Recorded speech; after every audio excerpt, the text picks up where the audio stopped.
एक नई वीडियो के साथ आज मैं फिर हाजिर हूं, आपका होस्ट और दोस्त विक्रांत जोशी आपका स्वागत करता हूं मेरे रिव्यू मास्टर में, जिसमें हम लेके आते हैं दिन भर की स्पेस और डिफेंस न्यूज की टॉप खबरें। यदि आपने इस चैनल को सब्सक्राइब नहीं किया हुआ है तो अभी कर लीजिए और बेल आइकन को भी प्रेस कर दीजिए। यदि आप हमें ट्विटर पर फॉलो करना चाहते हैं तो लिंक डिस्क्रिप्शन में मिल जाएगा और स्क्रीन पर भी मिल जाएगा। अपनी सबसे पहली खबर की बात करेंगे तो वो अल खलीद 1 की तरफ से आ रही है। आपको पता है कि अल खलीद या अल खालिद पाकिस्तानी आर्मी में इस्तेमाल किया जाता है। पहले इस्तेमाल किया जा रहा था और बाद में इसका इंडक्शन बंद कर दिया गया था। तो अब यह खबर निकलकर सामने आ रही है कि हैवी इंडस्ट्रीज तकसिला, जो कि उनकी मैन्युफैक्चरिंग यूनिट है, रावलपिंडी डिस्ट्रिक्ट में यह है, और इसके द्वारा जो कुछ 20 इस प्रकार के जो टैंक बनाए गए उसका इंडक्शन 28 जुलाई को किया गया। उनके जो जनरल हैं बाजवा, उनके द्वारा किया गया। एक्चुअल में अल खलीद 1 में 3 देशों का कोलैबोरेशन माना जाता है, पाकिस्तान, चाइना, यूक्रेन।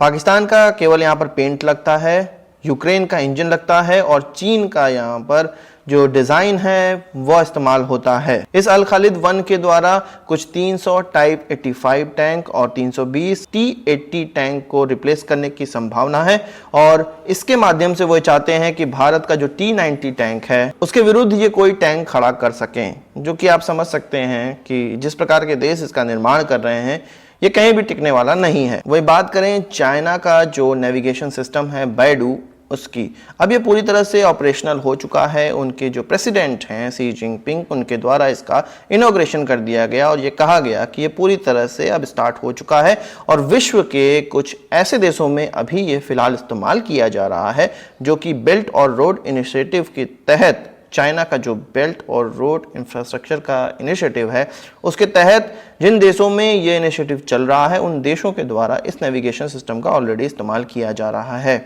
इसकी जो 55वीं सैटेलाइट थी वो अभी कुछ दिनों पहले लॉन्च की गई और वो पूरी तरह से जब काम करना स्टार्ट कर दी तब यह बैडू सिस्टम माना जा रहा है कि पूरी तरह से रेडी हो चुका है।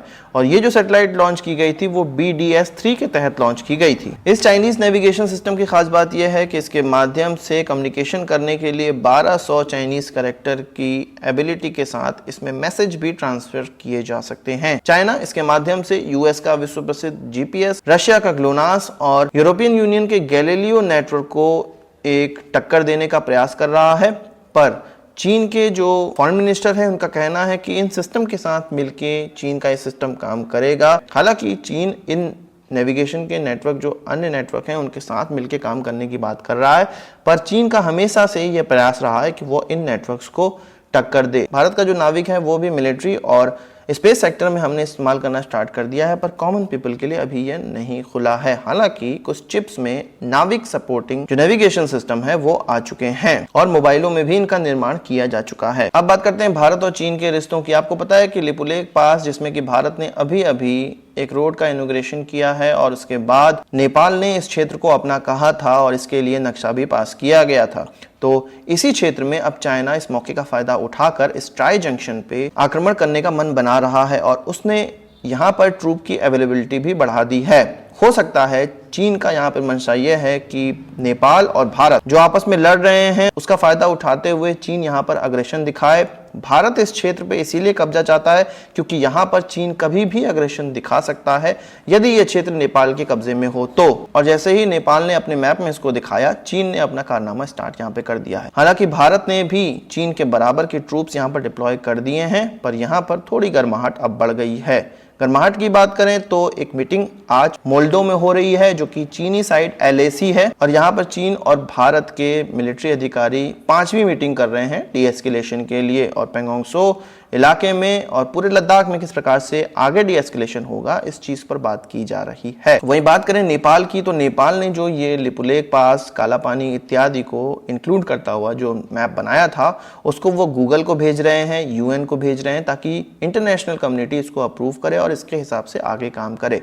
हालांकि ये कहा जा रहा है कि जो UN है वो किसी भी देश के भेजे हुए जो मैप है उसके हिसाब से काम नहीं करता है। उसका अपना एक मैप बना हुआ है और उसी के मुताबिक वो जगहों के नाम को इंक्लूड करता है, उनके इस्तेमाल करता है और उनका एक अलग से ही अपना मैप होता है। उसमें एक डिस्क्लेमर के साथ यह मैप इस्तेमाल किया जाता है कि UN कोई भी चीज एंडोर्स नहीं कर रहा है कि कौन सी जगह किस देश के पास है। इसलिए यदि नेपाल उनको अपना जो मैप है वो भेजता भी है तो वो उनको भले ही इंक्लूड कर लेंगे क्योंकि एक डिप्लोमेटिक चीज है, पर वो जरूरी नहीं है कि उसी के मुताबिक काम करें। जहां पे जो देश एडमिनिस्ट्रेटिव कैपेबिलिटी रखता है वो जगह यूएन के नज़र में उसी देश की मानी जाती है। वही बात करें टिकटॉक की, तो आपको पता होगा कि अमेरिका में टिकटॉक बैन होने वाला है और उनके जो प्रेसिडेंट हैं डोनाल्ड ट्रंप, उन्होंने इसका इशारा कर दिया है कि वह अब अमेरिका में टिकटॉक को बैन कर देंगे। बैन से बचने के लिए टिकटॉक को एक और काम करना पड़ सकता है या एक मात्र ही काम वो कर सकता है, माइक्रोसॉफ्ट को टिकटॉक यूएस में अपना जो पूरा बिजनेस है वो बेच दे या माइक्रोसॉफ्ट उसको चलाना स्टार्ट वहाँ पे कर दे। बाइट डांस जो इसकी पेरेंट कंपनी है उसके हाथ में ये नहीं होना चाहिए, यूएस का ये मानना है, तभी जाके ये यूएस में काम कर सकेगा, टिकटॉक यूएस में काम कर सकेगा। बाइट डांस ये जानता है कि चीन में उसका रजिस्ट्रेशन होने के कारण कई देशों में ये प्रॉब्लम्स आ रही हैं, इसलिए वो अपना जो रजिस्ट्रेशन है उसको हांगकांग या शंघाई बेस करना चाह रहा है। पर अभी बाइट डांस ने ऐसा कुछ नहीं किया है, इसलिए यूएस चाहता है कि यदि टिकटॉक यूएस में व्यापार करना चाहता है तो वो माइक्रोसॉफ्ट के अंडर में आके ही करे। वहीं भारत चीन पर लगाम लगाने के लिए एक और रणनीति का इस्तेमाल करने जा रहा है। आपको पता होगा कि चीन की जो स्पाई एजेंसीज होती हैं वो कई इंस्टीट्यूट की हेल्प से किसी दूसरे देश में स्पाई करती हैं, जासूसी करती हैं। तो यह सब भारत को भी पता है, पूरे विश्व को पता है, इसलिए कई विश्व इन इंस्टीट्यूट पर बैन लगा रहे हैं या उनके द्वारा जो उनके देश में प्रोग्राम चल रहे हैं उन पर बैन लगा रहे हैं या उनका रिव्यू कर रहे हैं। भारत भी अब इस पर रिव्यू करने जा रहा है। कन्फ्यूशियस जो इंस्टीट्यूट हैं जो कि चीन की सरकार द्वारा फंडेड होते हैं, ऐसे कई प्रोग्राम हैं जो अलग अलग भारत के इंस्टीट्यूट में इस्तेमाल हो रहे हैं, चाहे वो एलपीयू की बात की जाए या ओपी जिंदल ग्लोबल यूनिवर्सिटी की हम लोग बात करें, केआर मंगलम यूनिवर्सिटी की बात करें, इन सभी में कन्फ्यूशियस इंस्टीट्यूट के द्वारा कुछ ना कुछ प्रोग्राम चलाए जाते हैं चीनी जो सभ्यता है या लैंग्वेज है उनको प्रमोट करने के लिए। भारत ये चाहती है इस प्रकार के 54 ऐसे प्रोग्रामों को फिर से रिव्यू किया जाए जिसमें इस तरह के इंस्टीट्यूट इन्वॉल्व हैं। इसके अलावा भारत की जो आईआईटी है, बीएचयू है या जेएनयू है या एनआईटीज हैं, उनका जो चाइनीज इंस्टीट्यूशन के साथ टाई अप है उसको भी रिव्यू किया जाए या उसको बिल्कुल खत्म किया जाए।